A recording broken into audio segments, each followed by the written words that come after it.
नमस्कार विद्यार्थ्यांनो, सहज शिक्षण यूट्यूब चॅनलवरती तुमचे पुन्हा एकदा स्वागत. आज आपण इयत्ता 8वी इतिहास व नागरी शास्त्र यामधला इतिहास या भागातील 10वा धडा बघणार आहोत. सशस्त्र क्रांतिकारी चळवळ. तर या धड्याचा आज आपण संपूर्ण स्वाध्याय बघणार आहोत. तर चला विद्यार्थ्यांनो, तुम्ही जर चॅनलवरती नवीन असाल तर चॅनलला पटकन सबस्क्राईब करून खाली जो बेल आयकॉन दिला आहे याच्यावरती बटन प्रेस करा, सो दॅट तुम्हाला तुमच्या इयत्तेशी रिलेटेड जे व्हिडिओ जेव्हा मी अपलोड करीन त्याचे नोटिफिकेशन मिळेल, तेही व्हिडिओज बघता येतील. चला सुरुवात करूयात. आपला प्रश्न पहिला. दिलेल्या पर्यायांपैकी योग्य पर्याय निवडून विधाने पुन्हा लिहा. तर खाली पर्याय दिलेले आहेत: पंडित श्यामजी कृष्ण वर्मा, मित्रमेळा आणि रामसिंग कुका. तर हे 3 पर्याय दिलेले आहेत. तर यानुसार आपल्याला योग्य त्या विधानामध्ये योग्य तो पर्याय लिहायचा आहे. पहिला आहे स्वातंत्र्यवीर सावरकर यांनी डॅश ही क्रांतिकारकांची गुप्त संघटना स्थापन केली. तर याचं उत्तर काय आहे बघा. स्वातंत्र्यवीर सावरकर यांनी मित्रमेळा ही क्रांतिकारकांची गुप्त संघटना स्थापन केली. दुसरा प्रश्न. पंजाबमध्ये यांनी सरकार विरोधी उठावाचे आयोजन केले. आणि उत्तर आहे पंजाबमध्ये रामसिंग कुका यांनी सरकार विरोधी उठावाचे आयोजन केले.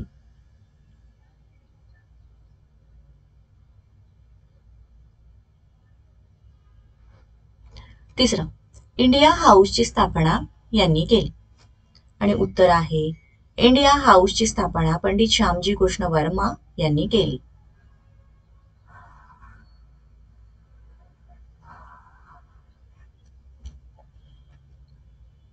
विद्यार्थ्यांनो, व्हिडिओ आवडत असेल तर व्हिडिओला पटकन लाईक करा. चॅनलला अजूनही जर सबस्क्राईब केलं नसेल तर चॅनललाही पटकन सबस्क्राईब करून घ्या. दुसरा प्रश्न.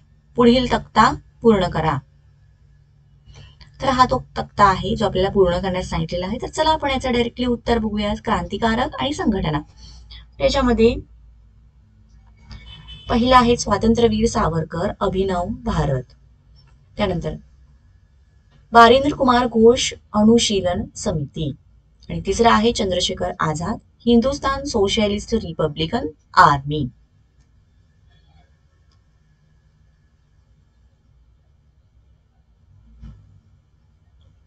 आता आहे पुढचा प्रश्न तिसरा. पुढील विधाने सकारण स्पष्ट करा. यातलं पहिलं. चाफेकर बंधूंनी रँडचा वध केला. तर याचं काय कारण बघा. 1897 साली पुण्यात प्लेगची साथ येऊन त्यात लोकांचे बळी जाण्याचं प्रमाण वाढलं होतं. प्लेगचा बंदोबस्त करण्यासाठी रँड याची प्लेग कमिशनर म्हणून नियुक्ती करण्यात आली.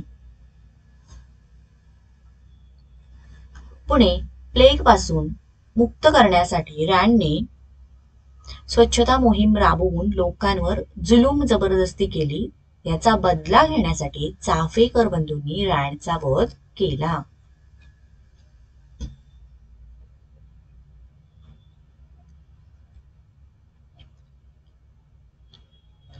दुसरा प्रश्न. खुदिराम बोस यांना फाशी देण्यात आली. तर उत्तर बघा. पहिला पॉइंट. ब्रिटिशांची सत्ता सशस्त्र मार्गाने उकडून टाकायची या उद्देशाने बंगाल प्रांतात अनुशीलन समिती काम करीत होती. दुसरं. या समितीचे सदस्य खुदिराम बोस आणि प्रफुल्ल चाकी यांनी किंग्सफोर्ड या न्यायाधीशाला ठार मारण्याची योजना तयार केली.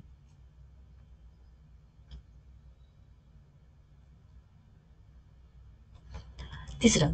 किंग्सफोर्डची गाडी समजून त्यांनी बॉम्ब टाकला, परंतु ती गाडी किंग्सफोर्डची नव्हती. यामध्ये त्या गाडीतील 2 ब्रिटिश महिला ठार झाल्या. यामुळे पोलिसांच्या हाती लागलेल्या खुदिराम बोस यांना फाशी देण्यात आली.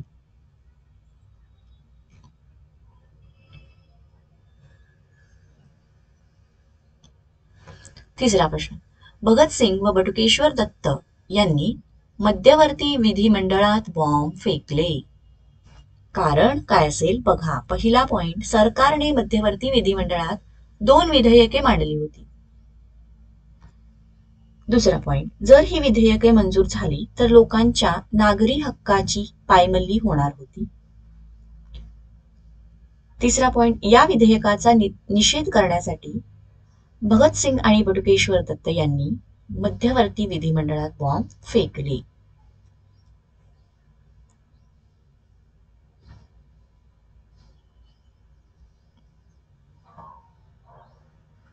चला विद्यार्थ्यांनो, पुढचा प्रश्न आहे चौथा. पुढील प्रश्नांची थोडक्यात उत्तरे लिहा. त्यामध्ये पहिलं, चितगाव शस्त्रागारावरील हल्ल्याचा वृत्तांत लिहा. आणि याचं आपण बघूयात उत्तर. पहिला पॉइंट, सूर्यसेन यांनी आपल्या साथीदारांच्या मदतीने चितगावावर शस्त्रागारावर हल्ला करण्याची योजना आखली. दुसरं, या क्रांतिकारकांनी 18 एप्रिल 1930 रोजी चितगाव मधील 2 शस्त्रागारांवर हल्ला करून शस्त्रास्त्रे ताब्यात घेतली.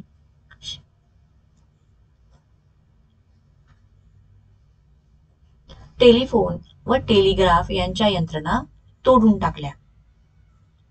संदेशवहन यंत्रणा ठप्प करण्यात त्यांना यश मिळाले. चितगाव शस्त्रागारावरील हल्ल्यानंतर लवकरच या सर्व क्रांतिकारकांना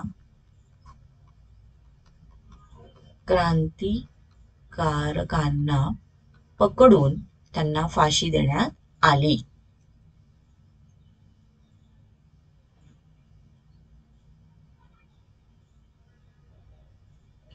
दुसरा प्रश्न, स्वातंत्र्यवीर सावरकरांचे सशस्त्र क्रांतीतील योगदान स्पष्ट करा.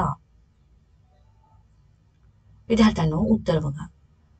ब्रिटिश साम्राज्य विरुद्ध लढण्यासाठी ज्या विविध मार्गांचा अवलंब केला होता त्यात सशस्त्र क्रांतीचा मार्गही समाविष्ट होता. हाच मार्ग स्वातंत्र्यवीर सावरकरांनी स्वीकारला होता. दुसरा मुद्दा, इसवी सन 1900 मध्ये त्यांनी मित्रमेळा ही क्रांतिकारकांची गुप्त संघटना स्थापन केली, जिला पुढे अभिनव भारत असे नाव देण्यात आले.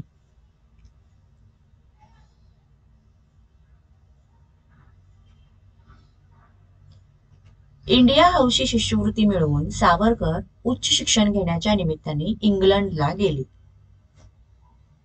चौथा पॉइंट, भारतीय तरुणांना प्रेरणा मिळावी म्हणून त्यांनी इटालियन क्रांतिकारक जोसेफ मॅझिनी यांचे चरित्र तसेच 1857 चे स्वातंत्र्य समर ही पुस्तके लिहिली. त्यानंतर पाचवा पॉइंट, सरकारने जॅक्सन वधाचा संबंध सावरकरांशी लावून त्यांच्यावर खटला भरला. न्यायालयाने त्यांना 50 वर्षाची सश्रम कारावासाची शिक्षा देऊन अंदमान येथे ठेवले.